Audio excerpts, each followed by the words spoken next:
Chapter 20, The Inheritance of the Saints. A gift from the Lord. Christ, only Christ, and his righteousness will obtain for us a passport into heaven.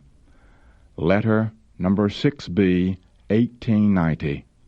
The proud heart strives to earn salvation, but both our title to heaven and our fitness for it are found in the righteousness of Christ.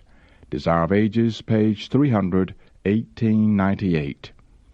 That we might become members of the heavenly family, he became a member of the earthly family. Desire of Ages, page 638, 1898. Better than a title to the noblest palace on earth is a title to the mansions our Lord has gone to prepare.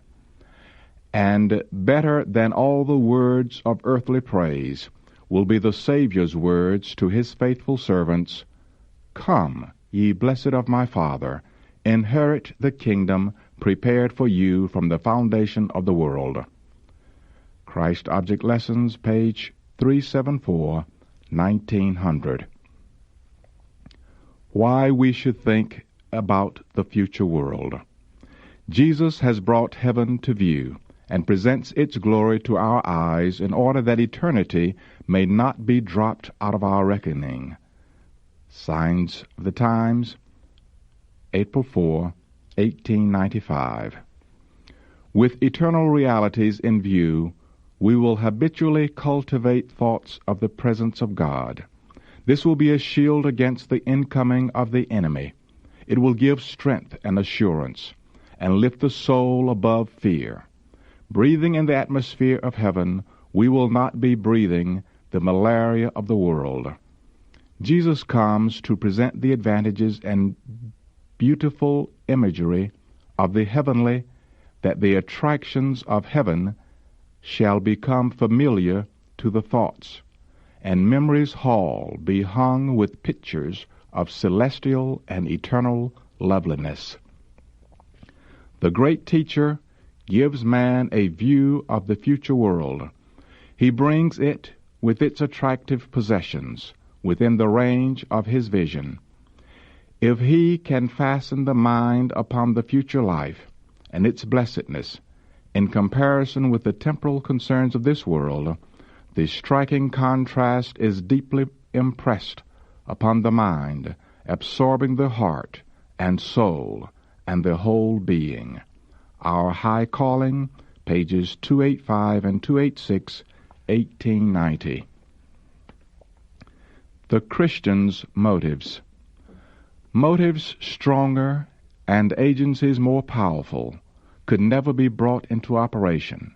The exceeding rewards for right doing, the enjoyment of heaven, the society of the angels, the communion and love of God and his Son, the elevation and extension of all our powers throughout eternal ages. Are these not mighty incentives and encouragements to urge us to give the heart's loving service to our Creator and Redeemer? Steps to Christ, pages 21 and 22, 1892. If we can meet Jesus in peace and be saved, forever saved, we shall be the happiest of beings. Oh, to be at home at last, where the wicked cease from troubling and the weary are at rest. Letter number 113, 1886. I love to see everything that is beautiful in nature in this world. I think I would be perfectly satisfied with this earth, surrounded with the good things of God, if it were not blighted with the curse of sin. But we shall have new heavens and a new earth. John saw this in holy vision and said, I heard a great voice out of heaven saying, Behold, the tabernacle of God is with men, and he will dwell with them, and they shall be his people, and God himself shall be with them, and be their God. Revelation chapter 21, verse 3. O blessed hope, glorious prospect. Letter number 62, 1886. a real and tangible place. What a source of joy to the disciples to know that they had such a friend in heaven to plead in their behalf. Through the visible ascension of Christ, all their views and contemplation of heaven are changed. Their minds had formerly dwelt upon it as a region of unlimited space, tenanted by spirits without substance. Now heaven has connected with the thought of Jesus, whom they had loved and reverenced above all others, with whom they had conversed and journeyed, whom they had handled, even in his resurrected body. Heaven could no longer appear to them as an indefinite, incomprehensible space, filled with intangible spirits. They now look upon it as their future home, where mansions were being prepared for them by their loving Redeemer. Spirit of Prophecy, Volume 3, page 262, 1878. A fear of making the future inheritance seem too material has led many to spiritualize away the very truths which lead us to look upon it as our home. Christ assured his disciples that he went to prepare mansions for them in the Father's house. Great Controversy, pages 674 and 675, 1911. In the earth made new, the redeemed will engage in the occupations and pleasures that brought happiness to Adam and Eve in the beginning. The Eden life will be lived, the life in garden and field. Prophets and Kings, pages 730 and 731, 1914. Glory indescribable. I saw the exceeding loveliness and glory of Jesus. His countenance was brighter than the sun at noonday. His robe was whiter than the whitest white. How can I describe to you the glories of heaven, and the lovely angels singing and playing upon their harps of 10 strings? Letter number 3, 1851. The wonderful things I saw, I cannot describe. Oh, that I could talk in the language of Canaan, then could I tell a little of the glory of the better world. Early Writings, page 19, 1851. Language is altogether too feeble to attempt a description of heaven. As the scene rises before me, I am lost in amazement, carried away with the surpassing splendor and excellent glory. I lay down the pen and exclaim, "Oh, what love! What wondrous love!" The most exalted language fails to describe the glory of heaven or the matchless depths of a Savior's love. Early Writings, page 289, 1858. Human language is inadequate to describe the reward of the righteous. It will be known only to those who behold it. No finite mind can comprehend the glory of the paradise of God. Great Controversy, page 675, 1911. If we could have but one view of the celestial city, we would never wish to dwell on earth again. Signs of the Times, April 8, 1889. Streams, hills, and trees. Here we saw the tree of life and the throne of God. Out of the throne came a pure river of water, and on either side of the river was the tree of life. On one side of the river was a trunk of a tree, and a trunk on the other side of the river, both of pure transparent gold. At first I thought I saw 2 trees. I looked again, and saw that they were united at the top in one tree. So it was, the tree of life on either side of the river of life. Its branches bowed to the place where we stood, and the fruit was glorious. It looked like gold mixed with silver. Early Writings, page 17, 1851. There are ever-flowing streams, clear as crystal, and beside them waving trees cast their shadows upon the paths prepared for the ransomed of the Lord. There the wide-spreading plains swell into hills of beauty, and the mountains of God rear their lofty summits. On those peaceful plains, beside those living streams, God's people, so long pilgrims and wanderers, shall find a home. Great Controversy, page 675, 1911. Flowers, fruit, and animals. I saw another field, full of all kinds of flowers, and as I plucked them I cried out, "They will never fade." Next I saw a field of tall grass, most glorious to behold. It was living green, and had a reflection of silver and gold, as it waved proudly to the glory of King Jesus. Then we entered a field full of all kinds of beasts, the lion, the lamb, the leopard, and the wolf, all together in perfect union. We passed through the midst of them, and they followed on peaceably after. Then we entered a wood, not like the dark woods we have here, no, but light, and all over glorious. The branches of the trees moved to and fro, and we all cried out, "We will dwell safely in the wilderness, and sleep in the woods." We passed through the woods, for we were on our way to Mount Zion. On the mount was a glorious temple. There were all kinds of trees, and around the temple, to beautify the place, the box, the pine, the fir, the oil, the myrtle, the pomegranate, and the fig tree, bowed down with the weight of its timely figs. These made the place all over glorious. And I saw a table of pure silver. It was many miles in length, yet our eyes could extend over it. I saw the fruit of the tree of life, the manna, almonds, figs, pomegranates, grapes, and many other kinds of fruit. I asked Jesus to let me eat of the fruit. Early Writings, pages 18 and 19, 1851. The vigor of eternal youth. All come forth from the graves, the same in stature as when they entered the tomb.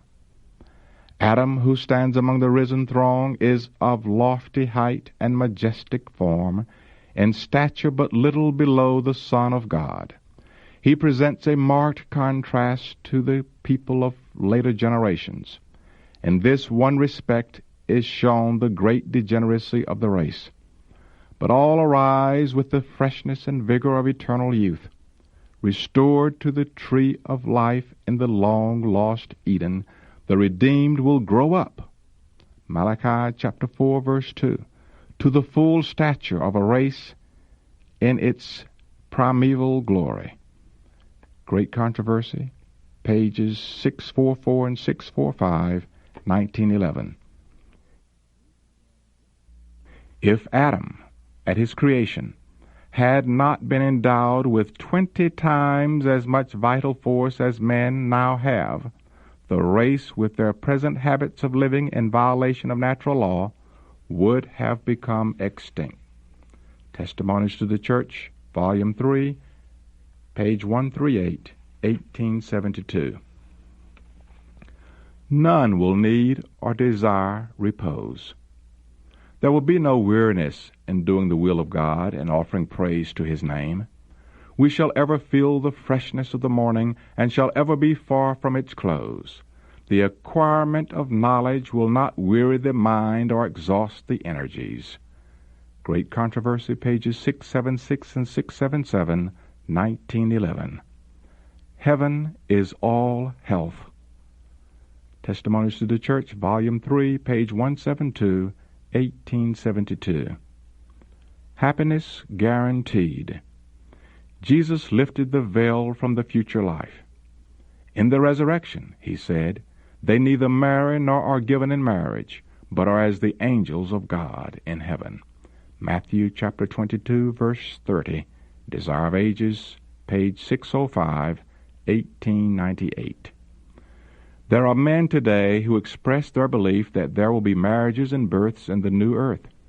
But those who believe the Scriptures cannot accept such doctrines.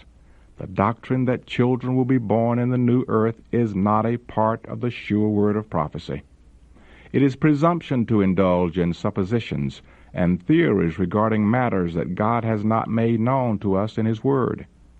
We need not enter into speculation regarding our future state. Selected Messages, Book 1, pages 172 and 173, 1904. Workers for God should not spend time speculating as to what conditions will prevail in the new earth. It is presumption to indulge in suppositions and theories regarding matters that the Lord has not revealed. He has made every provision for our happiness in the future life, and we are not to speculate regarding His plans for us. Neither are we to measure the conditions of the future life by the conditions of this life. Gospel Workers, page 314, 1904. Identity of the redeemed preserved. The resurrection of Jesus was a type of the final resurrection of all who sleep in Him. The countenance of the risen Savior, His manner, His speech, were all familiar to His disciples. As Jesus arose from the dead, so those who sleep in Him are to rise again. We shall know our friends, even as the disciples knew Jesus. They may have been deformed, diseased, or disfigured in this mortal life, and they rise in perfect health and symmetry. Yet in the glorified body their identity will be perfectly preserved. Desire of Ages, page 804, 1898. The same form will come forth, but it will be free from disease and every defect. It lives again, bearing the same individuality of features, so that friend will recognize friend. Seventh-day Adventist Bible Commentary, Volume 6, page 1093, 1900. There we shall know even as also we are known. There the loves and sympathies that God has planted in the soul will find truest and sweetest exercise. Education, page 306, 1903. A ruddy complexion and a robe of light. As Adam came forth from the hand of his Creator, he was of noble height and of beautiful symmetry. He was more than twice as tall as men now living upon earth, and was well proportioned.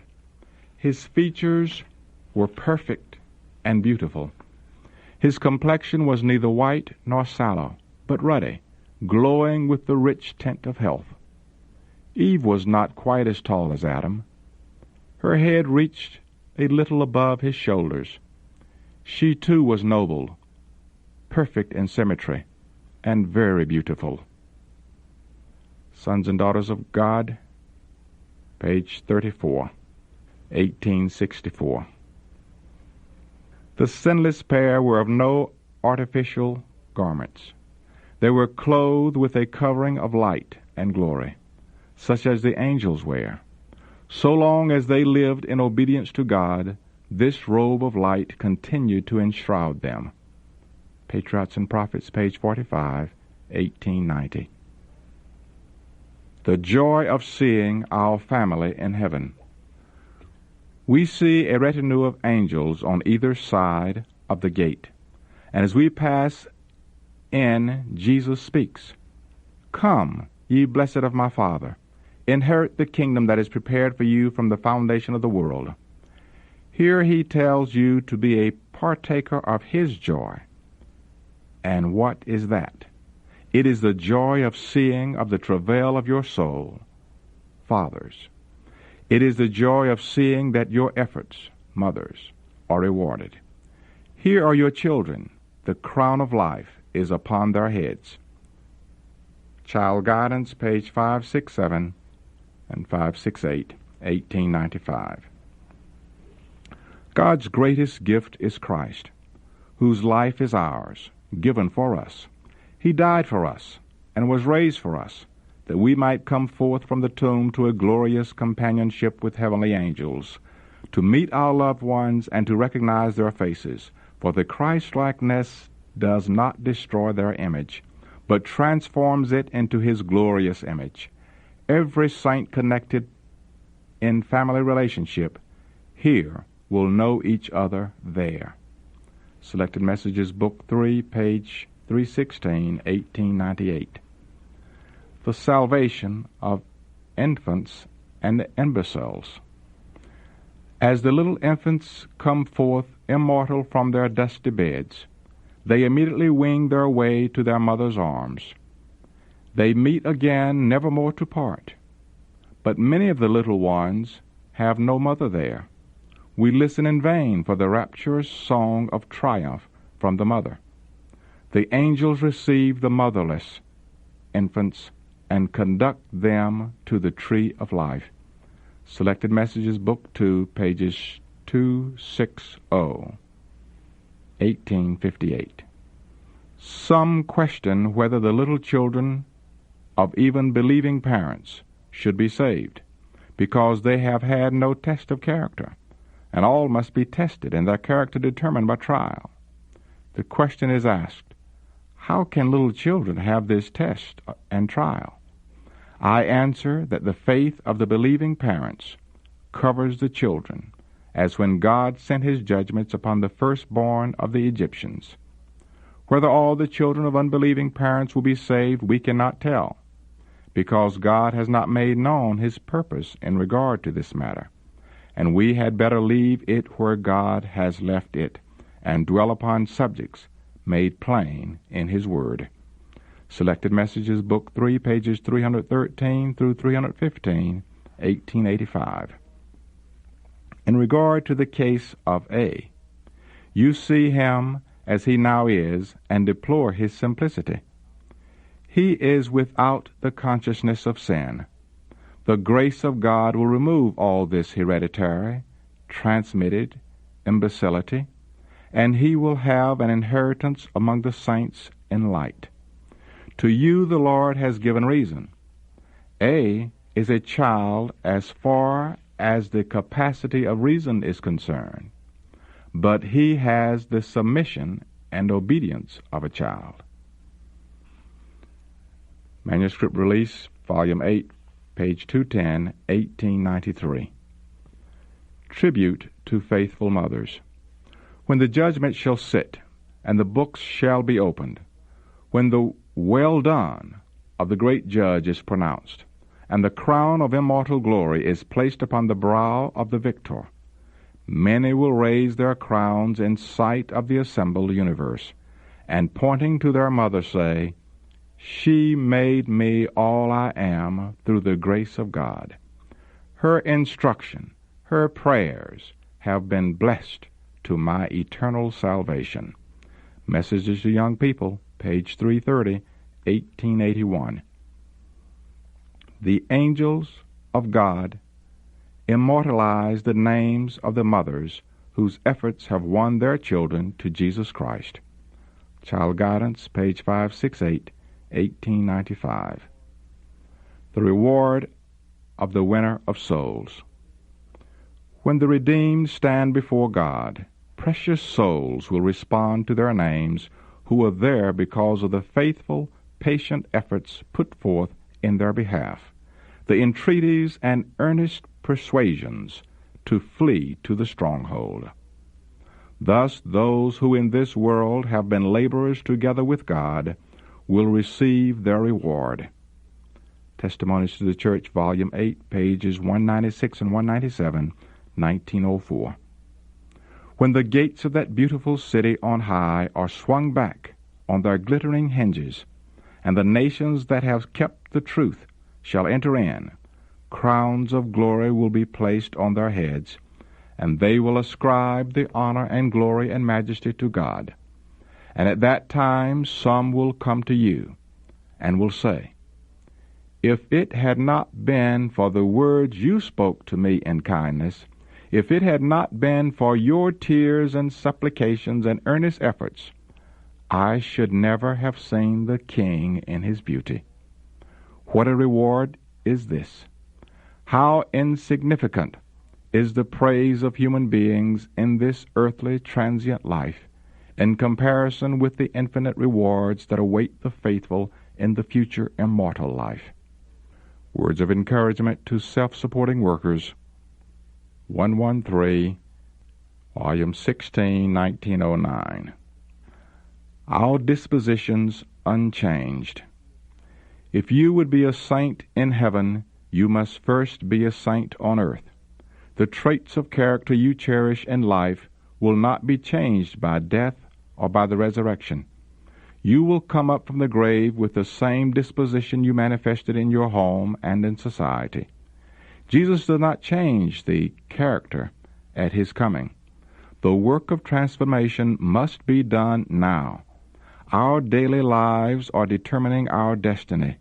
Defects of character must be repented of and overcome through the grace of Christ, and a symmetrical character must be formed while in this probationary state, that we may be fitted for the mansions above.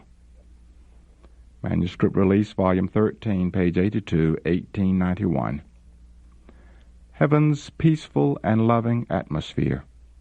The peace and harmony of the heavenly courts will not be marred by the presence of one who is rough or unkind. Testimonies to the Church, Volume 8, page 140, 1904. Everything in heaven is noble and elevated. All seek the interest and happiness of others. No one devotes himself to looking out and caring for self. It is the chief joy of all holy beings to witness the joy and happiness of those around him. Testimonies to the Church, Volume 2, page 239, 1869.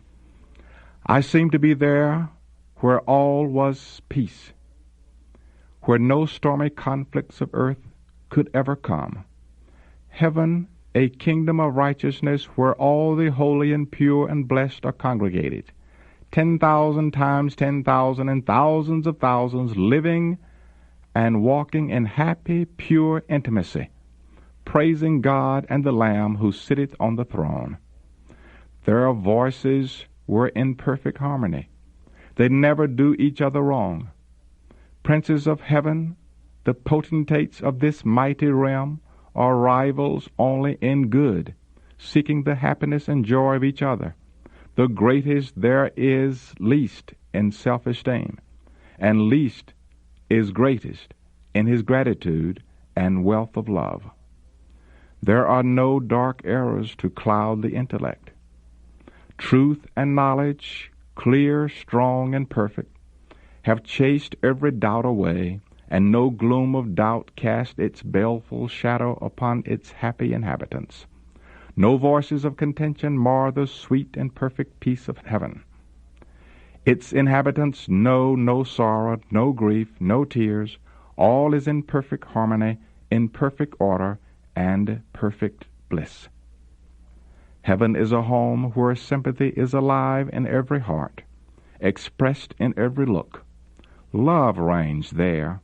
There are no jarring elements, no discord or contentions or war of words. Manuscript Release, Volume 9, pages 104 and 105, 1882. No temptation and no sin. No tree of knowledge of good and evil will afford opportunity for temptation. No tempter is there, no possibility of wrong. Education, page 302, 1903. I heard shouts of triumph from the angels and from the redeemed saints, which sounded like 10,000 musical instruments, because they were to be no more annoyed and tempted by Satan, and because the inhabitants of other worlds were delivered from his presence and his temptations. Story of Redemption, page 416, 1858. Communion with the Father and the Son. The people of God are privileged to hold open communion with the Father and the Son. We shall see him face to face without a dimming veil between. Great Controversy, pages 676 and 677, 1911. We shall ever dwell with and enjoy the light of his precious countenance. My heart leaps with joy at the cheering prospect.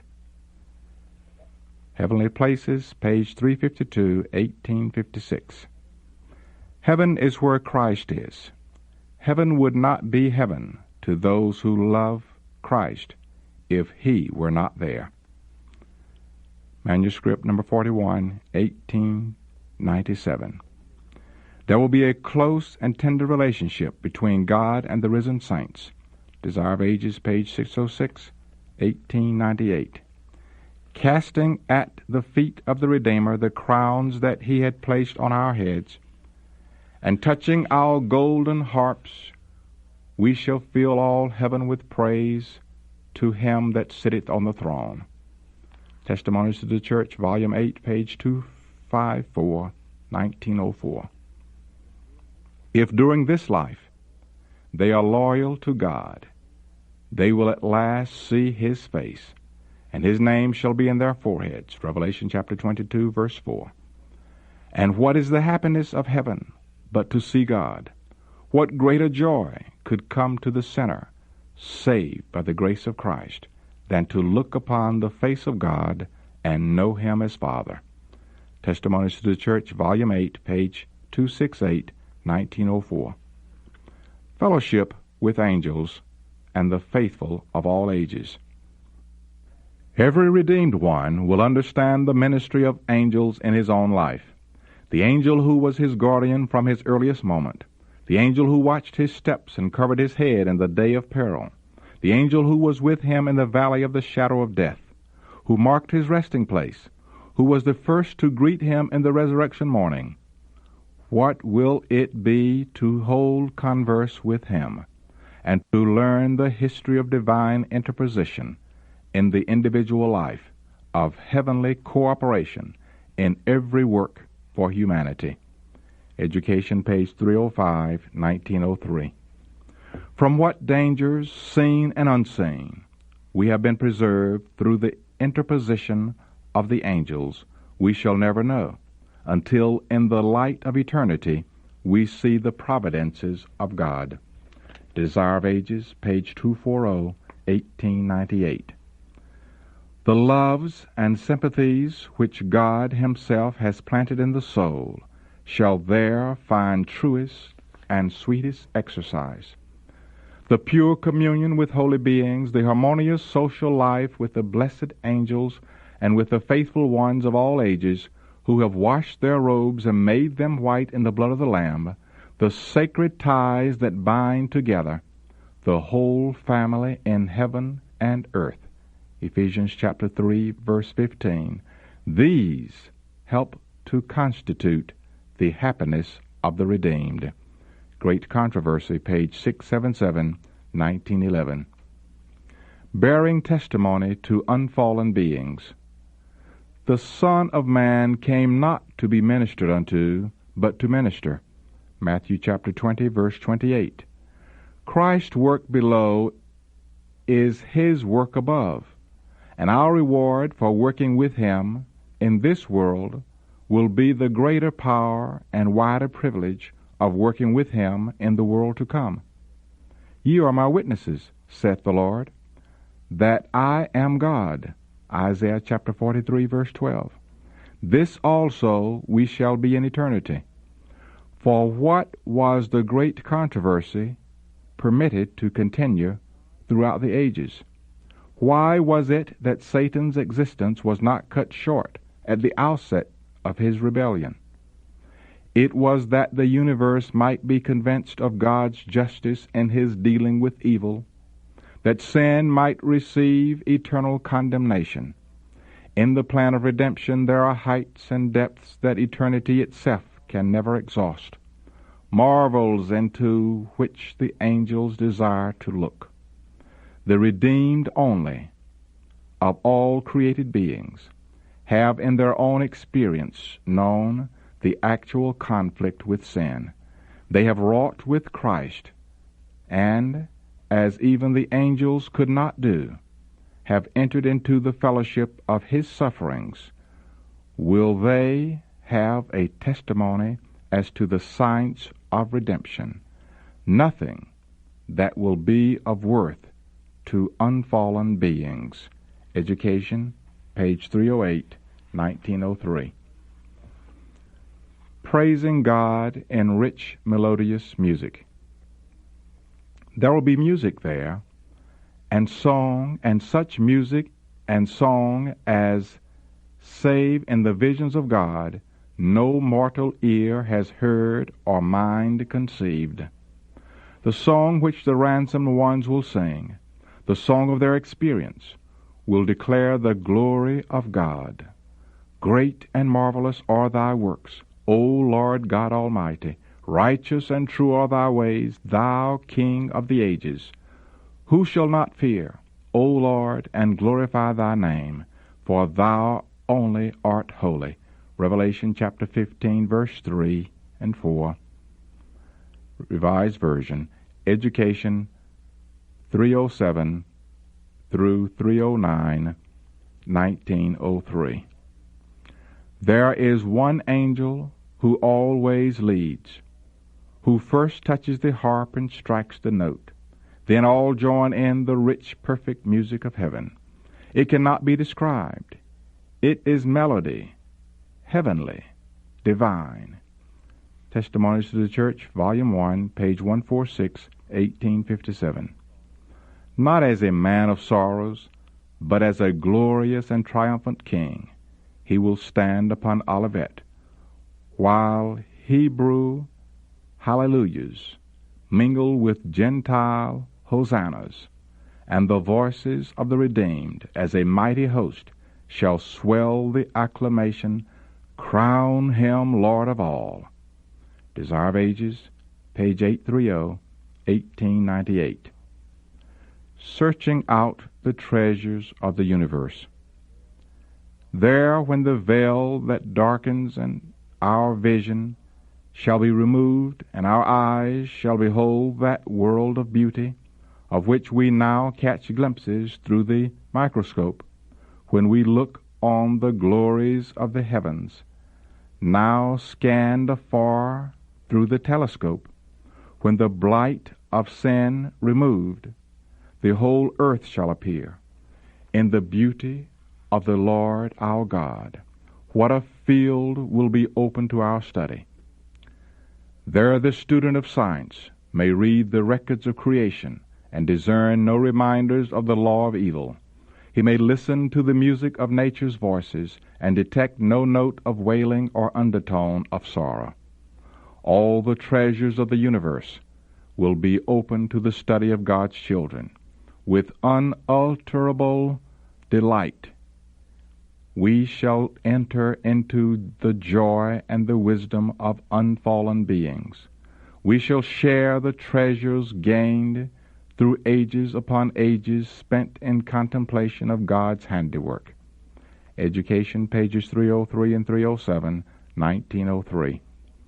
Unfettered by mortality, they wing their tireless flight to worlds afar, worlds that thrilled with sorrow at the spectacle of human woe, and rang with songs of gladness at the tidings of a ransomed soul. With undimmed vision they gaze upon the glory of creation, suns and stars and systems, all in their appointed order, circling the throne of deity. Upon all things, from the least to the greatest, the Creator's name is written, and in all are the riches of his power displayed. Great Controversy, pages 677 and 678, 1911. Sacred History Reviewed. The redeemed throng will range from world to world, and much of their time will be employed in searching out the mysteries of redemption. Seventh-day Adventist Bible Commentary, Volume 7, page 990, 1886. The themes of redemption will employ the hearts and minds and tongues of the redeemed through the everlasting ages. They will understand the truths which Christ longed to open to his disciples, but which they did not have faith to grasp. Forever and forever, new views of the perfection and glory of Christ will appear. Through endless ages will the faithful householder bring forth from his treasure things new and old. Christ Object Lessons, page 134, 1900. Then will be opened before him the course of the great conflict that had its birth before time began. and that ends only when time shall cease. The history of the inception of sin, of fatal falsehood in its crooked working, of truth that swerving not from its own straight lines, has met and conquered error. All will be made manifest. The veil that interposes between the visible and the invisible world will be drawn aside, and wonderful things will be revealed.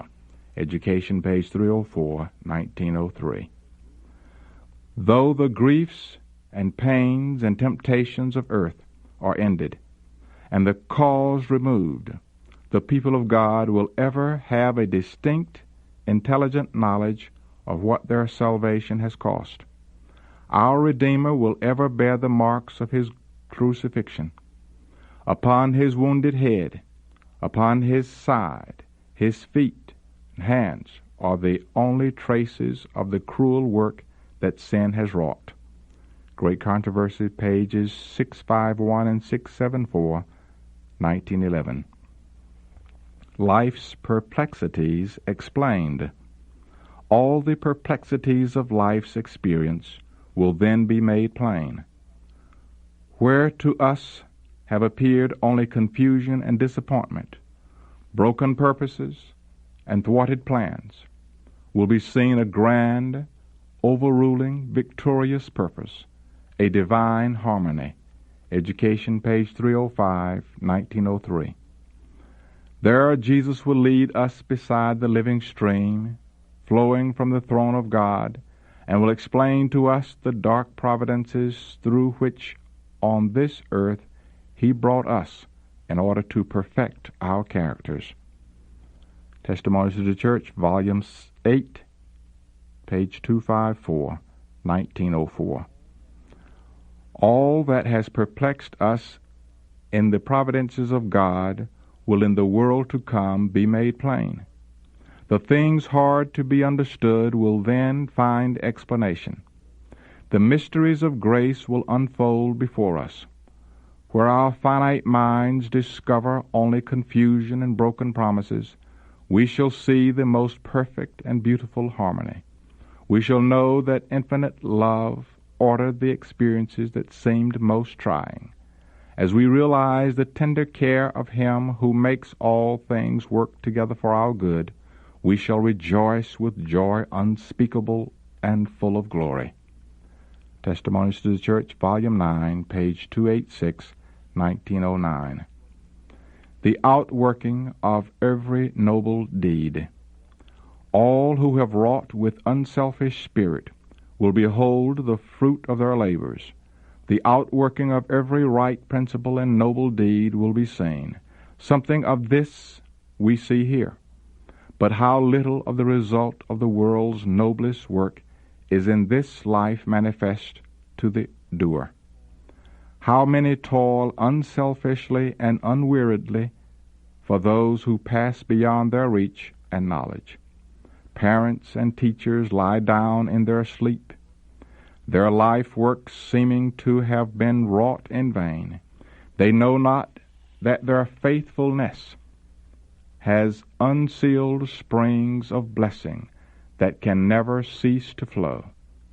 Only by faith they see the children they have trained become a benediction and an inspiration to their fellow men, and the influence repeat itself 1,000-fold.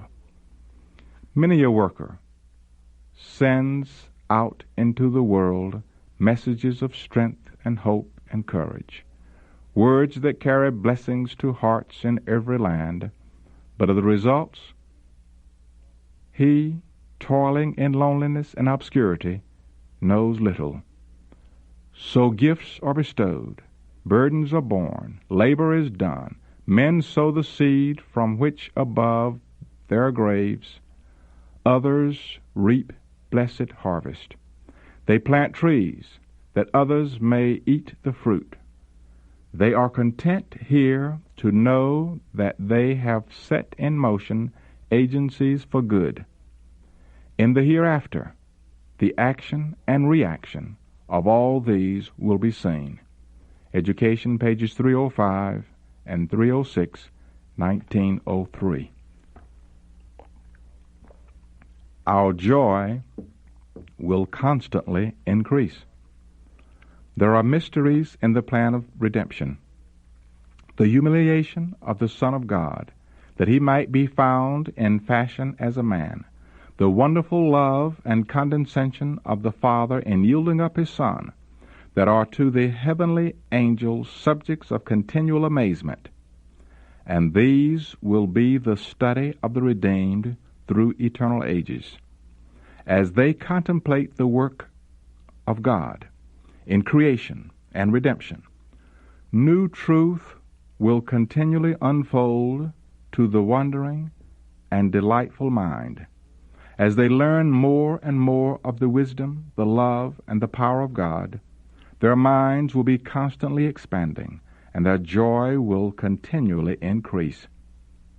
Testimonies to the Church, Volume 5, pages 702 and 703, 1889. And the years of eternity, as they roll, will bring richer and still more glorious revelations of God and of Christ. As knowledge is progressive, so will love, reverence, and happiness increase. The more men learn of God, the greater will be their admiration of his character.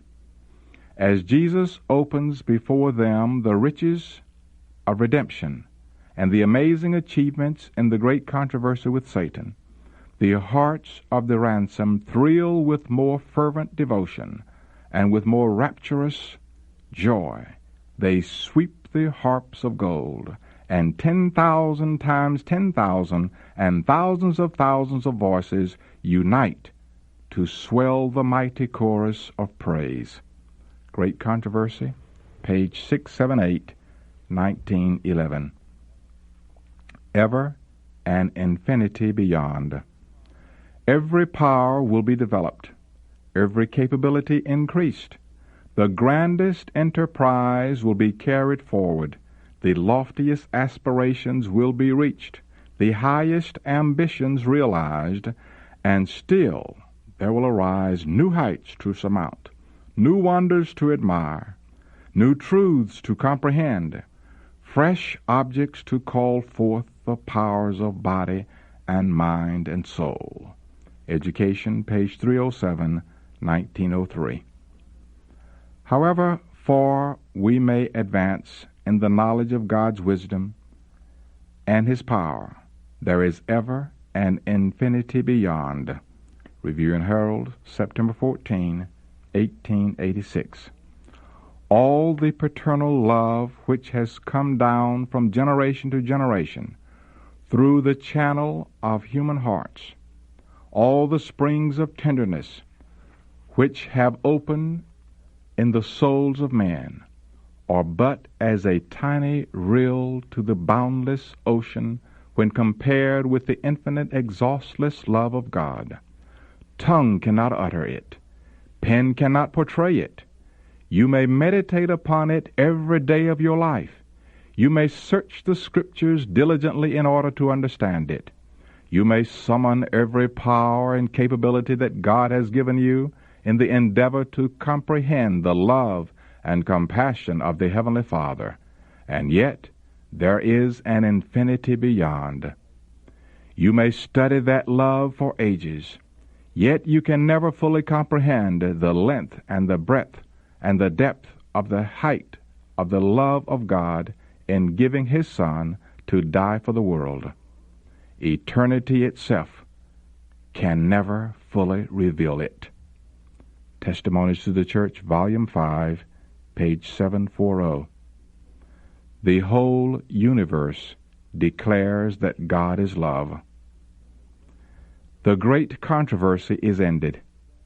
Sin and sinners are no more. The entire universe is clean. One pulse of harmony and gladness beats through the vast creation. From him who created all flow life and light and gladness throughout the realms of illimitable space. From the minutest atom to the greatest world, all things, animate and inanimate, in their unshadowed beauty and perfect joy, declare that God is love. Great Controversy, page 678, 1911.